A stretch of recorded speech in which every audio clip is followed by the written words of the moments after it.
Hello everyone, welcome back to Premos cookhouse. Premos cookhouse-ലേക്ക് വീണ്ടും എല്ലാവർക്കും സ്വാഗതം. ഇന്ന് നമ്മൾ തയ്യാറാക്കാൻ പോകുന്നത് പുട്ടാണ്. സാധാരണ എല്ലാവരും പുട്ട് ഉണ്ടാക്കാറുണ്ട്. ഇത് നമ്മൾ ബാക്കി വരുന്ന ചോറ് കൊണ്ട് എങ്ങനെ പുട്ട് ഉണ്ടാക്കാമെന്നാണ് നോക്കുന്നത്. നല്ല അടിപൊളിയായിട്ട് നമുക്ക് പുട്ട് ഉണ്ടാക്കി എടുക്കാൻ പറ്റും. അതുപോലെ നിങ്ങൾ എല്ലാവരും ട്രൈ ചെയ്യുമെന്ന് വിശ്വസിക്കുന്നു. അപ്പോൾ വീഡിയോയിലേക്ക് കടക്കുന്നതിന് മുമ്പേ ഇതുവരെ നിങ്ങൾ എന്റെ ചാനൽ സബ്സ്ക്രൈബ് ചെയ്തിട്ടില്ലെങ്കിൽ ഒന്ന് സബ്സ്ക്രൈബ് ചെയ്യുക. ഒപ്പം തന്നെ ആ ബെല്ലൈക്കനോട് പ്രസ് ചെയ്യുക. എന്നാലേ നിങ്ങൾക്ക് എന്റെ പുതിയ പുതിയ റെസിപ്പീസിന്റെ നോട്ടിഫിക്കേഷൻ ലഭിക്കുകയുള്ളൂ. അതുപോലെ തന്നെ ലൈക്ക് ചെയ്യാനും ഷെയർ ചെയ്യാനും മറക്കരുത്. എന്നാൽ നമുക്ക് വീഡിയോ സ്റ്റാർട്ട് ചെയ്യാം. നമുക്കിന്ന് ലെഫ്റ്റ് ഓവർ റൈസിന്റെ പുട്ട് ഉണ്ടാക്കാം. അപ്പൊ വളരെ പെട്ടെന്ന് തന്നെ നമുക്ക് തയ്യാറാക്കി എടുക്കാം. കാരണം നമ്മുടെ കയ്യിൽ ചോറുണ്ടെങ്കിൽ ബാക്കി വരുന്ന ചോറ് മിക്കവാറും എല്ലാ വീടുകളിലും നമുക്ക് ബാക്കി ചോറ് വരാറുണ്ട്. അപ്പൊ കുത്തരിയുടെ ചോറായാലും പച്ചരിയുടെ ആയാലും ചാക്കരിയുടെ ആയാലും നമുക്ക് ഇതുകൊണ്ട് പുട്ട് ഉണ്ടാക്കാൻ പറ്റും. അപ്പൊ ഇത് ചെയ്യേണ്ടതെന്ന് വെച്ച് കഴിഞ്ഞാൽ ബാക്കി വരുന്ന അധികം വരുന്ന ആ ചോറ് നമുക്ക് ഫ്രീസറിൽ വെക്കണം. ഫ്രിഡ്ജിന്റെ താഴത്തെ തട്ടത്തിലല്ല, ഫ്രീസറിൽ തന്നെ വെക്കണം.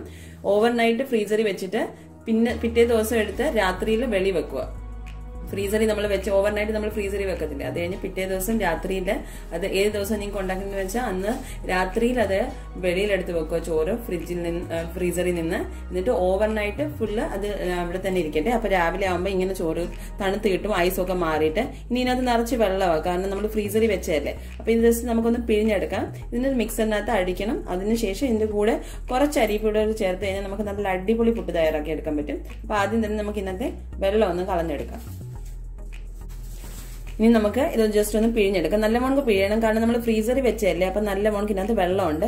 അപ്പൊ ജസ്റ്റ് നല്ല മോണക്കൊന്ന് പിഴിഞ്ഞ് മാറ്റി വെക്കുക. നിങ്ങൾക്ക് കാണാതിരിക്കും നല്ല മോണക്ക് വെള്ളം വരുന്നുണ്ട്. അപ്പൊ അതുപോലെ ബാക്കിയുള്ള ചോറെല്ലാം പിഴിഞ്ഞെടുക്കാം.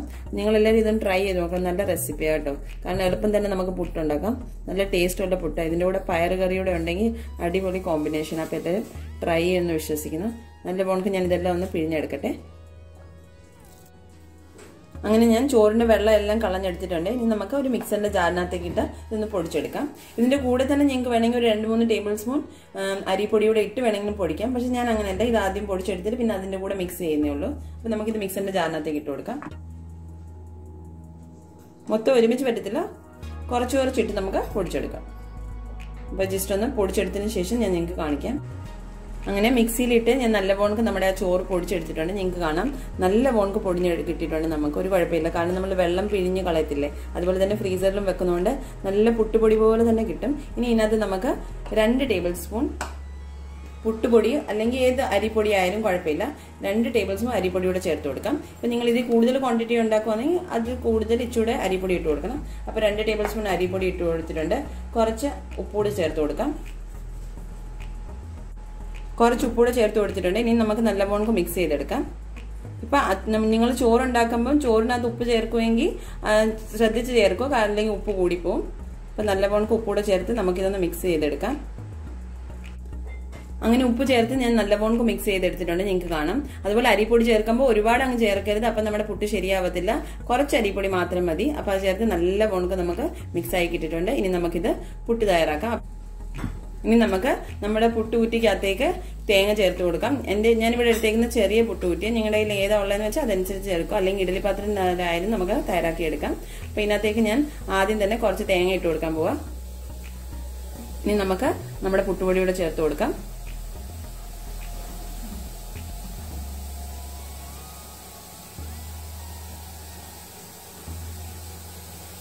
ഇനി നമുക്ക് ഇതിന്റെ മുകളിലായിട്ട് കുറച്ച് തേങ്ങയും കൂടെ വെച്ച് കൊടുക്കാം. തേങ്ങ ഇച്ചിരി നല്ലപോലെ ഇരിക്കുമ്പോൾ ഒന്നുകൂടെ ടേസ്റ്റ് കിട്ടും. ഇതിന്റെ അടപ്പ് ഞാൻ അടിച്ചു കൊടുത്തിട്ടുണ്ട്. ഇനി നമുക്ക് ജസ്റ്റ് ഒന്ന് വേവിച്ചെടുക്കാം. ഞാനിവിടെ ഒരു കുക്കർ, അതിനകത്ത് വെള്ളം വെച്ചിട്ട് ഒന്ന് ജസ്റ്റ് ആവി വരാൻ വെച്ചിട്ടുണ്ടായിരുന്നു. അപ്പൊ ഇതുവരെ ആവി വന്നു തുടങ്ങിയിട്ടുണ്ട്. അപ്പൊ നമുക്ക് അതിലോട്ട് നമ്മുടെ പുട്ട് വെച്ച് കൊടുക്കാം.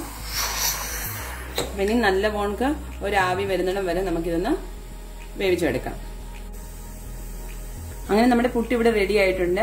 ആവി വരുന്നുണ്ട് നല്ല പോണക്ക്. അപ്പൊ നമുക്ക് ഫ്ലെയിം ഓഫ് ചെയ്യാം. ഇനി നമുക്കിതൊരു പ്ലേറ്റിലേക്ക് മാറ്റാം. അങ്ങനെ നമ്മുടെ പുട്ട് റെഡി ആയിട്ടുണ്ട്. അത് നമുക്കൊരു പ്ലേറ്റിലേക്ക് സെർവ് ചെയ്യാം. നിങ്ങൾക്ക് കാണാം നല്ല അടിപൊളി പുട്ട. അപ്പൊ ലെഫ്റ്റ് ഓവർ റൈസ് കൊണ്ട് പുട്ട് ഉണ്ടാക്കി കഴിഞ്ഞാൽ നല്ല ടേസ്റ്റ്. നിങ്ങൾ എല്ലാവരും ട്രൈ ചെയ്ത് നോക്കണം. ഇതിന്റെ കൂടെ നമുക്ക് പയറുകറിയോടെ സെർവ് ചെയ്യാം. അങ്ങനെ നമ്മുടെ പുട്ടും ചെറുപയർ കറിയും റെഡി ആയിട്ടുണ്ട്. നല്ല അടിപൊളി കോമ്പിനേഷനാണ് പുട്ടിന്റെ കൂടെ നമ്മുടെ ചെറുപയർ കറി. അപ്പൊ പുട്ടിന്റെ വീഡിയോ കഴിഞ്ഞ ഉടനെ തന്നെ നമ്മുടെ ചെറുപയർ കറിയുടെ റെസിപ്പിയും വരും. അപ്പൊ നിങ്ങൾ എല്ലാവരും ട്രൈ ചെയ്ത് നോക്കണം. അങ്ങനെ നിങ്ങൾ കണ്ടല്ലോ, ബാക്കി വരുന്ന ചോറ് കൊണ്ട് നമുക്ക് നല്ല അടിപൊളിയായിട്ട് പുട്ടുണ്ടാക്കി എടുക്കാൻ പറ്റും. അപ്പൊ നിങ്ങൾ എല്ലാവരും ട്രൈ ചെയ്യുമെന്ന് വിശ്വസിക്കുന്നു. അപ്പൊ നിങ്ങൾക്ക് എന്റെ റെസിപ്പീസ് ഇഷ്ടമായി കഴിഞ്ഞാൽ എന്റെ വീഡിയോസ് ലൈക്ക് ചെയ്യാനും ഷെയർ ചെയ്യാനും ഒപ്പം തന്നെ സബ്സ്ക്രൈബ് ചെയ്യാനും മറക്കരുത്.